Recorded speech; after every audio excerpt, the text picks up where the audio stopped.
So I still remember that crisp autumn day like it was yesterday. The air was filled with the scent of fallen leaves and the promise of new beginnings. Doug, my ever-reliable friend, had invited me to one of his fancy charity events. Though I wasn't particularly thrilled about going, these gatherings were usually full of pretentious small talk and forced smiles. But Doug insisted, saying it would be good for my career. Little did I know that my life was about to change forever. I was half listening to some hedge fund manager drone on about his latest acquisition when I heard it. A laugh. Not just any laugh, but one that seemed to cut through the stuffy atmosphere like a breath of fresh air. I turned, searching for the source, and there she was. Heather. She was standing across the room, surrounded by a small group of people who seemed to be hanging on her every word. Her eyes sparkled with mischief, and her smile, God, that smile could light up the darkest room. I found myself drawn to her, like a moth to a flame. Doug, ever the observant host, noticed my distraction and grinned. "I see you spotted Heather," he said, nudging me with his elbow. "Come on, I'll introduce you." "Yeah, introduce you." So as we approached, Heather turned towards us, and I swear time stood still. Our eyes met, and I felt a jolt of electricity run through my body. Doug made the introductions, but I barely heard him. I was too busy trying to remember how to form coherent sentences. Somehow, I managed to strike up a conversation with her. We talked about everything and nothing. Our jobs, our hobbies, our dreams. The rest of the party faded into the background as we lost ourselves in each other's company. Her laugh was even more intoxicating up close, and I found myself saying increasingly ridiculous things just to hear it again. As the evening wore on, I realized I didn't want it to end. I wanted to keep talking to Heather, to learn everything about her. But when it was finally time to leave, I mustered up the courage to ask for her number.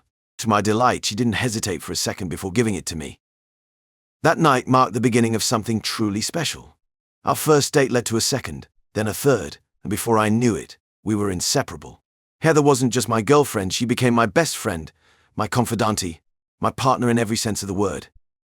The next 4 years were a whirlwind of happiness. We traveled the world together, sharing adventures and creating memories that I thought would last a lifetime. We supported each other's careers, celebrated each other's successes, and comforted each other during the tough times. Heather was the first person I wanted to talk to in the morning, and the last voice I wanted to hear before I fell asleep. I thought I knew what happiness was before, but Heather showed me a whole new level of joy. But she became the center of my universe, the missing piece I never knew I needed. With her by my side, I felt invincible, like I take on the world and win. Looking back, I can't help but marvel at how perfect everything seemed. Our life together was like a dream come true, a fairy tale that I never wanted to wake up from.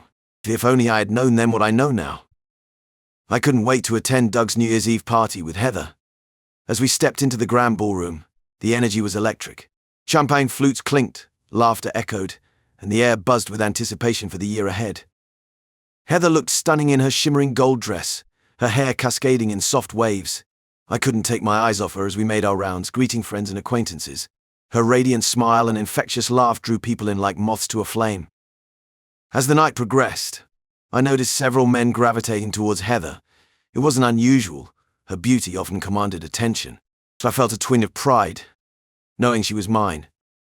But then I spotted him, Jonathan. Tall, charismatic, with a wolfish grin that set my teeth on edge.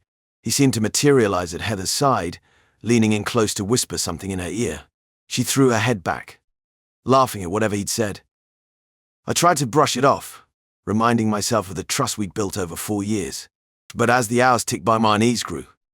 Jonathan's presence was constant, his eyes never leaving Heather. She seemed to bask in his attention. I attempted to pull her away, suggesting we dance or get another drink. But each time, Heather's irritation flared. "Can't you see I'm talking to Jonathan?"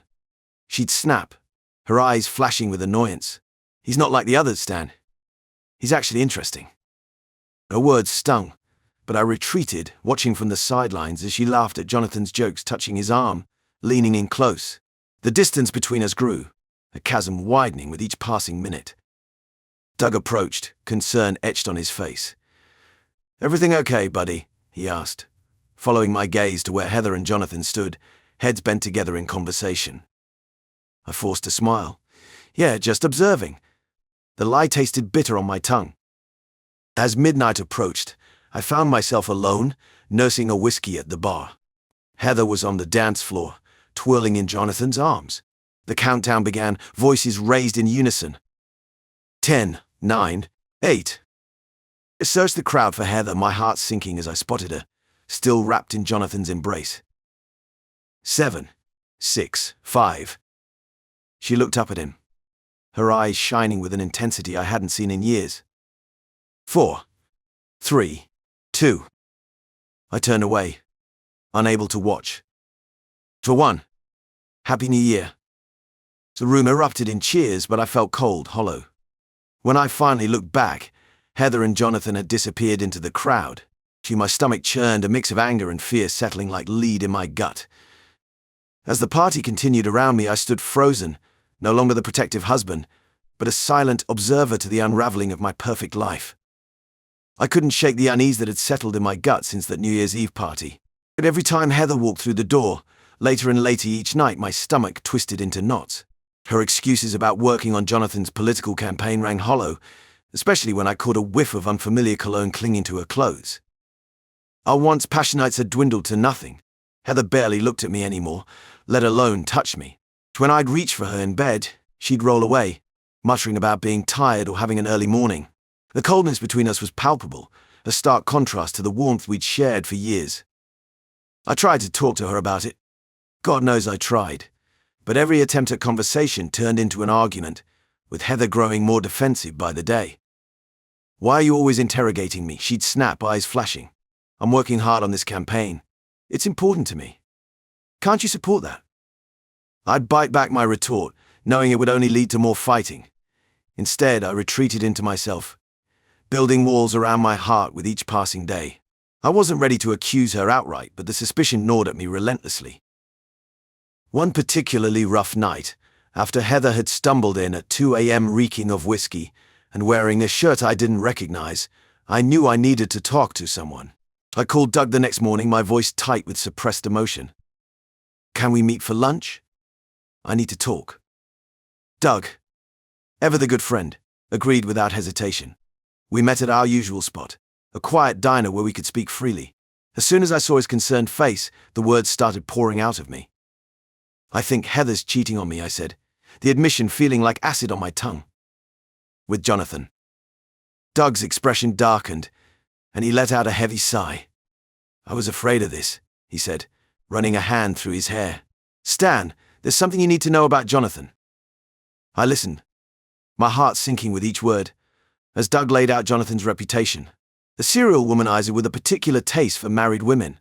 A manipulator who used his charm and influence to seduce and then discard his conquests. "He's done this before?" I asked, my voice barely above a whisper.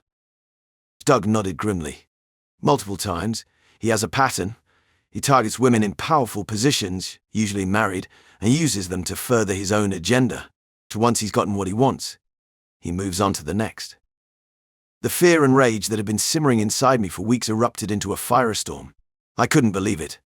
I didn't want to believe it. But deep down, I knew Doug was right. All the signs were there. "How could you fall for someone like that?" I growled, my fist clenching on the table. Doug reached out, placing a steadying hand on my arm. "Jonathan's good at what he does, Stan.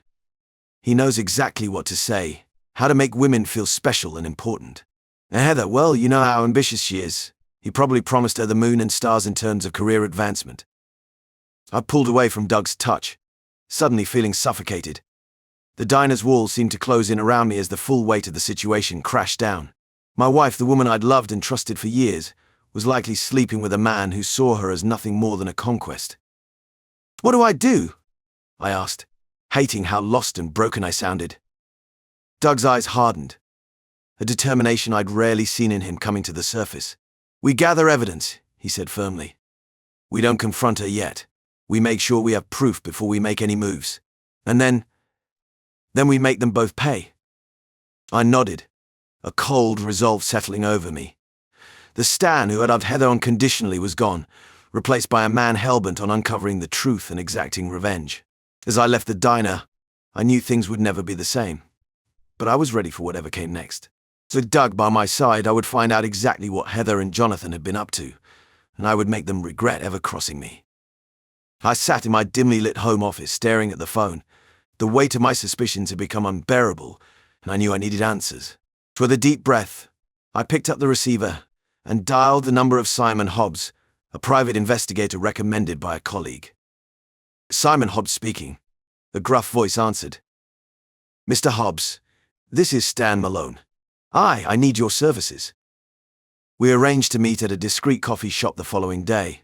As I waited for him, I couldn't help but feel a mixture of dread and determination. Simon arrived, looking every bit the seasoned investigator, weathered face, sharp eyes, and an air of quiet confidence. Mr. Malone, he nodded, sliding into the booth across from me. Tell me what's going on. I took a deep breath and began to explain my suspicions about Heather and Jonathan. Simon listened intently, his face betraying no judgment, only professional interest. I need concrete evidence, I finished. Can you help me? Simon nodded. I can, but I want to warn you, Mr. Malone, the truth isn't always easy to stomach. Are you sure you're prepared for what I might find? I met his gaze, feeling a cold resolve settle over me. I need to know, Mr. Hobbs, whatever the cost. We agreed on the terms, and Simon began his surveillance the very next day. The wait was excruciating. Every day I'd wake up hoping for news, only to be met with Simon's reassurances that these things take time. Finally, after 20 agonizing days, Simon called me to his office. As I sat across from him, my heart pounding, he slid a thick folder across the desk. To Mr. Malone, I'm afraid my findings confirm your suspicions. With trembling hands, I opened the folder. Inside were dozens of photographs, transcripts of audio recordings, and even screenshots from video footage. My stomach churned as I flipped through image after image of Heather and Jonathan together. There they were, laughing over intimate lunches, entering various hotels hand in hand, leaving hours later, disheveled and grinning. There's more, Simon said quietly, handing me a USB drive. I must warn you, Mr. Malone, the content is explicit. I nodded, unable to speak. The numbness I felt was overwhelming. Where there should have been pain, there was only a cold, hard anger growing in my chest. Thank you, Mr. Hobbs, I managed to say, my voice sounding distant to my own ears. You've been thorough. Simon leaned forward, his eyes showing a hint of concern. Mr. Malone, may I offer some advice? Whatever you're planning to do with this information, take some time to process it first. Don't act rashly. I stood up, clutching the folder and USB drive. Don't worry, Mr. Hobbs. I won't do anything rash. As I left his office, I felt as if I was walking through a fog. The Stan who had walked in, the man who still held a shred of hope that it was all a misunderstanding, was gone.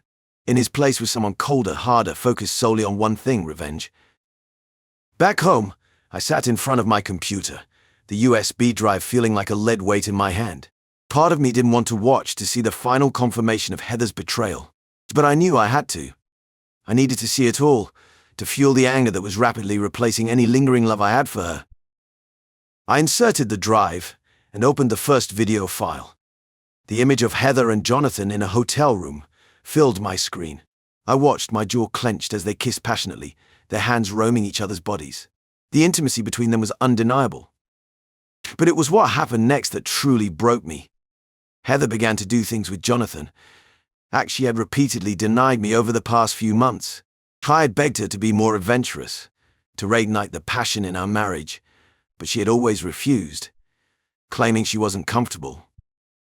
Yet here she was, eagerly performing those very acts with Jonathan. The betrayal cut deeper than I could have ever imagined.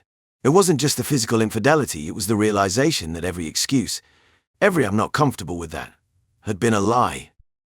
Slammed the laptop shut, my breath coming in short, angry gasps. The numbness was gone, replaced by a fury so intense it frightened me. In that moment, I knew there would be no reconciliation, no second chances. Heather had made her choice, and now I would make mine. As I sat there, my mind racing, I began to formulate a plan. It would be cold, calculating, and methodical. I would take my time, making sure every detail was perfect. Heather and Jonathan had no idea what was coming. So I opened my desk drawer and out went a notebook. With steady hands, I began to write, detailing every step of my revenge. As I wrote, I felt the last remnants of the old Stan, the loving, trusting husband, fade away. In his place was a man with a singular purpose, a man who would stop at nothing to make those who had wronged him pay. The game had changed, and I was ready to play. I was never the kind of guy who waited for life's punches to land without at least trying to protect myself. When things went south with Heather, yeah, it hurt like hell. But I wasn't going to sit around like a clueless idiot while she spent her nights with Jonathan, laughing behind my back, probably comparing his political clout to my brokerage accounts. I didn't even care about emotions at that point. Once I confirmed the affair, everything flipped inside me. The man I was, the one who'd spent years caring for someone I thought was my soulmate, was already dead. Gone. Just like those romantic notions I carried about Heather for all those years. So when the private investigator, Hobbs, called me with the final piece of evidence, a video of them checking into a hotel together, it didn't spark that gut punch rage folks talk about. So no, I felt clarity. A cold, almost mechanical clarity. Like if piecing this fucked up puzzle fell into place and showed me the picture I should have seen months ago. Jonathan was predictably textbook. He had an ego that thrived off taking what wasn't his, loved nothing more than prying into marriages and ruining them. As for Heather, well, she was just another pawn in his game, but damn if she didn't make her own moves when she thought no one was watching. The plan came together naturally, almost like slipping into an old habit. I didn't feel much when I instructed Hobbs to track their next appointment. And soon enough there they were, holed up in a downtown hotel on one of their not-so-secret rendezvous. That was the night I made my move. Walking into that hotel lobby, I felt the weight of my plan hanging in the air, every step deliberate. I walked with that cold determination, holding back nothing. The bright lights inside the place seemed too clean for what was happening upstairs. People milled around, smiling, chatting, going about their lives, oblivious to the drama unfolding just a few floors above. I wasn't part of that world anymore. There was no room for smiles or idle chats in my life at this point. Hobbs had sent the room number in a discreet text, along with a heads up that they were mid-meal when I planned to bust in. Romantic dinner, he said. As if that detail wasn't enough to piss me off further. A romantic dinner in some shitty hotel while I was at home drafting fake excuses about why Heather was never around. So their little game was about to come to an abrupt end. I was walking in with a process server in tow. Heather was about to be served right in the middle of the scene she thought she could keep hidden forever. With each step up the staircase, and goddamn, those stairs dragged longer than anything, I was ready. I could hear muffled voices beyond the heavy hotel door when I reached their room. A laugh, Heather's. It grated on me in a way that was almost surreal. Did I ever really know her at all? I didn't think so anymore. I knocked. 3 calm, methodical taps broke through the stillness of the hallway. I heard quick steps on the other side and the door creaked open. Neither of them expected me, obviously. There she sat, half naked, fully exposed but more emotionally naked than anything. Candles spluttered, casting pathetic shadows over the pathetic excuse of a dinner. And Jonathan? The cocky bastard didn't flinch. He leaned back in his chair, casual, smug, more naked than I needed to see too.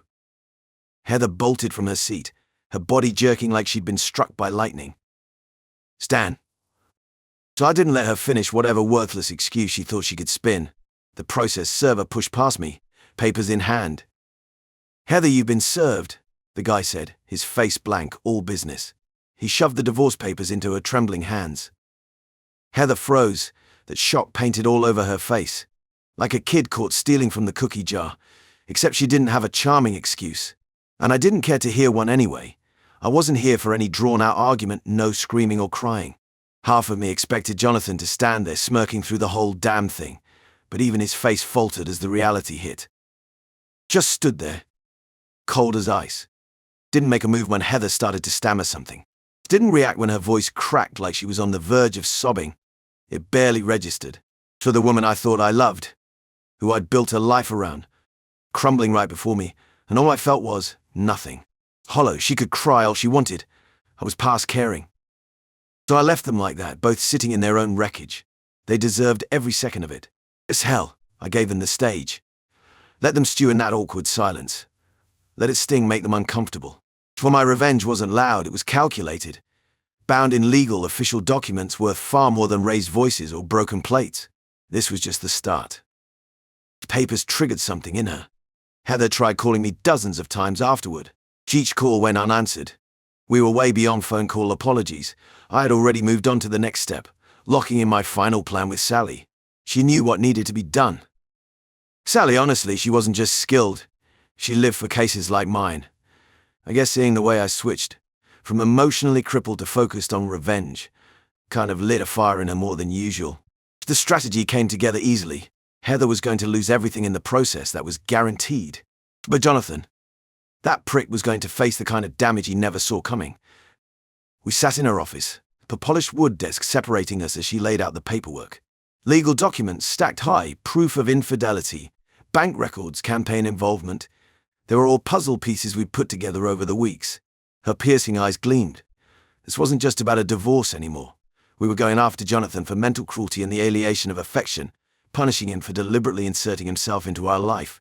And thanks to Hobbs' extensive work, we had more than enough proof to make the case stick. "You're ruthless with this," she said, scribbling over a document without even looking up fully. "And I mean that as a compliment, obviously." Ruthless wasn't the word I'd have used back in the old days, but now, yeah, it was fitting. I wasn't the guy who balked at the difficult decisions anymore. The minute Heather crossed that line, I became someone else. Someone who didn't hold back. "I don't care what happens to her anymore," I told Sally. "Burn them both if you need to." Heather's feelings weren't even an afterthought. Any affection I'd had for her had been dug out and tossed aside. Once we filed everything officially with the courts, it was just a waiting game. Heather would see the papers, and Jonathan would undoubtedly have his lawyers gear up for a fight. But I wasn't interested in settling like a gentleman. This was total war. Jonathan liked to play games, his were financial, political. The man knew how to manipulate, twist reality, and cover his tracks, but he wasn't prepared for me. I mastered the art of strategy way before this. The call came sooner than I expected. Jonathan's camp wanted to meet. Desperation was dripping through the request. He had run the numbers and realized pretty quickly that he couldn't box me into submission through legal loopholes. They proposed a settlement. I knew what this was about long before I ever stepped foot in that meeting room. They tried to wave a check in my face, get me to back off quietly. Hell, they probably hoped that all I wanted was some quick cash and closure. Shows how little they knew me. The room they set up for the negotiation was just like I imagined, high-end, sterile, with an over-polished table, windows carved into skyscrapers. Jonathan was seated when I got there, his usual smug grin in place, but there were cracks. I could see it in his eyes. He wasn't as comfortable as the last time I saw him, his shoulders stiff, jaw locking as I pulled up a chair. Heather was conspicuously absent. She probably didn't want to face me at this point, or she simply couldn't stomach it. He didn't start with pleasantries. Smart move. "I'll make this offer once," he began, his voice low with that bullshit calm he loved to play up. "You drop the suit, and I'll see you walk out of here with $1.7 million. Silence. No room for negotiation, just the check and a way for him to save face. Keep this thing under wraps and let the world forget about his habit of seducing married women. Classic move. He thought money could solve anything. I stared at the number. $1.7 million wasn't going to change my life. Not in the way he thought it would. I reached across, grabbed the pen, signed and slid it back. "Pleasure doing business," he said with that half-assed smirk of his, already feeling like he won the round. He didn't have the faintest idea this was all part of the game. Filing the suit never been about getting money. It was about showing him he couldn't just waltz into my life and walk all over me. I wasn't going to stop there. This was just a taste. Weeks had passed since I'd served her the papers. When I opened the door, there she stood. The once polished, composed woman who used to light up every room we entered together now looked like a shell of herself. Her eye was swollen, a faint purple blotch darkening the corner, and her makeup was a mess, smeared across her face like she'd been crying for hours. At first I didn't recognize the bruises. It was the kind of shock that plays tricks on your brain for a second, like seeing roadkill and not immediately processing if it's alive or dead. And then she spoke, and the pieces slid into place. "I made such a terrible mistake," she whimpered, her voice cracking. "Jonathan, he used me. He lied, Stan." I didn't say anything. Didn't even blink. That part of me, the part that would have fought for her, bled for her, had gone silent months ago. It was strange standing there, listening to her words, and feeling absolutely nothing. A few months prior, her looking like this, it would have torn me apart. But now it was just a sad spectacle. Like watching a play that had been performed one too many times, the actors going through their motions with no real heart behind it. "You don't know what he's like. I thought he loved me. I thought." She kept talking, but I wasn't hearing the words, just the rhythm of her sobs cutting through the night air. It all ran together. Excuses. justifications. Apologies not for the betrayal, but for how it in fact fired on her. To every ounce of remorse dripping from her voice was about her own shattered image, not the destruction she'd caused. I leaned against the doorframe, arms crossed, letting her spill her pathetic story of woe. Can we start over? Heather's voice cracked, and for a moment her tear-filled eyes searched mine, looking for the man that had once adored her, that had bent over backward to make her happy. But I wasn't that man anymore. Hell, I wasn't even sure if that man had ever really existed, nor if he was just a reflection of what I thought love was supposed to be. Fear gave her nothing. Not a flicker of sympathy, not a bridge to redemption. She didn't deserve it. I wasn't about to offer her a lifeline she had already chewed through. So the silence between us grew thicker, more oppressive, as the seconds ticked by, her sobs filling up the space where real conversation used to be. Eventually she must have known. She stepped back, her shoulders slumping under the weight of the realization. She wasn't going to manipulate her way back, not this time. Goodbye, Stan. Her voice was so small, barely above a whisper. I watched as she turned away, her steps hesitant, her body trembling from the aftermath of whatever argument or fight had left her face bruised. Probably Jonathan. The irony wasn't lost on me. She discarded everything we had for a man like him, and now? Now he saw her as disposable. Funny how that worked. She left, her figure disappearing into the dark street, but I didn't close the door right away. I stood there for a bit, watching nothing, listening to the quiet hum of the night. After what felt like an eternity, I shut the door, locking it behind me. Something shifted in me as the lock clicked. I hadn't just moved on emotionally, I'd moved on in every sense. Heather wasn't part of my world anymore. She couldn't be let back in, even if she wanted to crawl, bruised and broken, at my feet. There was no longer a door for her to knock on. A few weeks after Heather's pitiful apology, I got the call from Simon. It was happening. The wheels of justice, or something that looked a lot like it, was starting to turn. Simon's little trail of breadcrumbs was enough to pique the FBI's interest, and now they were stepping in.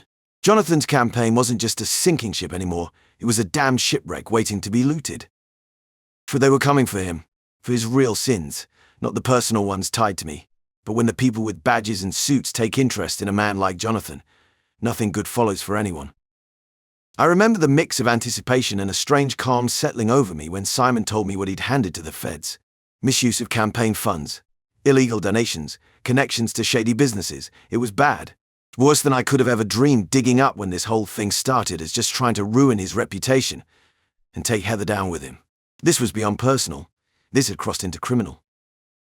I wasn't stupid. I knew a full-blown investigation wouldn't be a fast process.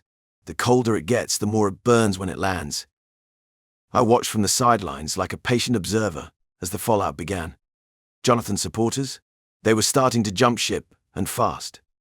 It was as if they sensed the collapse brewing, the beginning of a scandal too big to hide. Suddenly, the golden boy of the local political scene didn't seem untouchable. Not anymore. I caught pieces in the news, small leaks about questionable campaign dealings, whispers with his own staffers turning tail. To each report that surfaced made my coffee taste sweeter. I could picture Jonathan squirming behind his high-rise office desk, trying to figure out which one of his close allies had flipped and who might be next. He was scrambling, but publicly. He kept it all smooth. Those practiced smiles, the speeches where he'd dismiss the whispers like they were nothing but political bullshit, smear campaigns from his opponents. But we both knew better. The man was built on lies. Corners Jonathan had cut his whole career were starting to stick out like broken glass. Then came the arrests. I remember flipping through emails on my laptop, a regular day at work, when my phone buzzed. The headline at the top of my phone screen told me everything. Jonathan Douglas arrested for campaign fraud. I clicked the link out of instinct, a rush of hot satisfaction spreading through my chest. There it was, clear as day. The FBI had cracked it open, raided his offices, and slapped the cuffs on him and several of his closest. He wasn't alone in the scandal. Some of his top aides, donors, campaign managers, they'd all gone down with him. A political empire crumbling under the weight of its own corruption. Heather's name scrolled through the article too. Arrested in connection to the scandal. She'd been tied up in it. Not as deeply as Jonathan, but enough for her face to show up on the news. Accessory, fraud, involvement in the hush money Jonathan had been doling out to cover his tracks. As what sealed it for me. I didn't feel anger anymore. Didn't feel much of anything for either of them. No sadness, no rage, no remorse. Just closure. Heather had chosen her path when she climbed into bed with that man, both literally and figuratively. Now she was paying the price. I had severed my ties with her weeks ago, emotionally detached from the wreckage of what we once had. Now all the loose ends were cut too. It's funny how $1.7 million can seem like a hollow victory. You'd think that amount of money would come crashing through your life with fanfare, flipping everything upside down in the best kind of way. But when I transferred Jonathan's money into that offshore account, there weren't any fireworks. No burst of triumph. Just cold calculation. I sat at my desk, fingers hovering over the keyboard longer than they needed to, staring at the balance ticking up. I had positioned every piece, played every move with precision. Jonathan had prepared settlements, hoping to put me out of his life quietly. He didn't want this lawsuit hanging around his neck, especially with the kind of skeletons he had tucked away in his closet. But I didn't need his hush money. Hell, I didn't even need the money at all. The real victory was the look in his eyes when he realized that he couldn't walk over me, like he had with so many others. This wasn't about finances, it was about leverage. Power. Still, there was something satisfying, viscerally so, about moving that pile of money into a place Jonathan wouldn't touch. He could hang all the lawyers and threats over me he wanted, but I had the upper hand. I had planned this meticulously from the moment I first suspected his smarmy smile at that New Year's Eve party. So his downfall had been years in the making. He just hadn't realized he was already in checkmate the second he stepped into my game. They never do. As for Heather, well, what was left to say? She'd stood at my door in tears, blaming Jonathan, claiming she'd been duped just like everyone else. She wanted to come crawling back into my life, with all that broken sincerity. Maybe a part of me once upon a time would have cracked when I saw her bruised and shaken, but not anymore. Heather had made a bed next to Jonathan, burying every ounce of trust we'd ever shared along the way. I wasn't that man who let his emotions dictate anything anymore. I had learned my lesson. I sold the house we lived in almost immediately after everything wrapped up. Too many memories, too many ghosts rattling between those walls. The place was too goddamn big for one guy anyway. Walking through those empty rooms for the last time, I felt the detachment hit fast. I went through the motions, making deals with realtors, packing up the last remnants of my old life, like I was casting off a heavy weight. Looking back, it's ridiculous how much time I wasted, laboring over the details of a relationship that should have fallen apart a long time ago. Heather and I, traveling around like the world owed us something, convincing ourselves we had some perfect kind of love. If you've never seen a house of cards fall, let me tell you, it comes crashing fast the moment you pretend everything is unshakable. Once I had moved, I didn't look back. I got rid of pretty much everything that reminded me of those years with Heather. The house, the furniture, even the damn coffee mugs we had picked up in Napa on one of those weekend trips. I settled into the new place in a smaller city, where nobody knew a goddamn thing about me or my past. I didn't want to be the guy still talking about his ex-wife, or the guy with the scandalous lawsuit hanging over his head. I just needed space, preferably a lot of it. The new city was a clean break. No ties, no shared friends reminding me of the life I left behind. Here, I was free to focus on what mattered me, my career, my independence, and getting as far away from the chaos Heather and Jonathan dragged me through.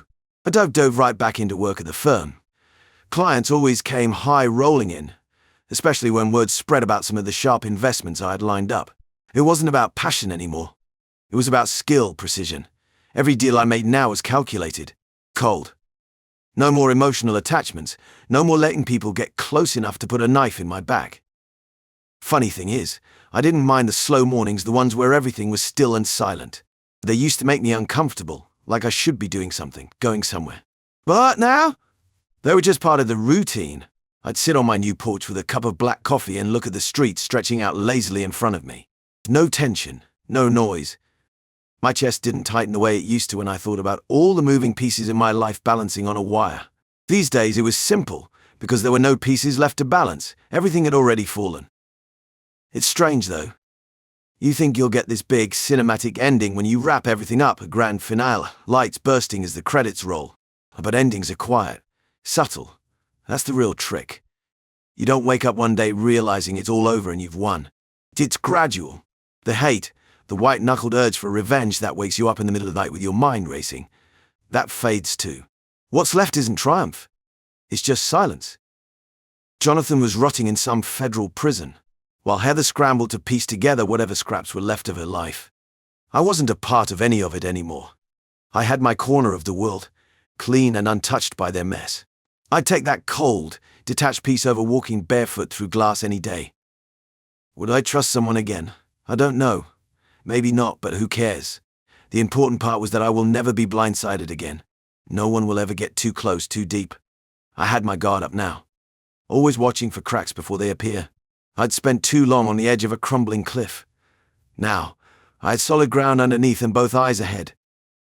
If someone tries to climb back into my life, like Heather had, it won't be me bending over to polish their boots or cleaning up their mess. They get one shot. After that, you're dead. That's my settlement. Hey everyone, if you enjoyed the story, remember to like, subscribe, and comment on the video for more stories like this. Don't forget to turn on notifications so you never miss an update. If you have any similar stories to share, leave them in the comments and we'll make sure to bring them to life. Thanks for watching.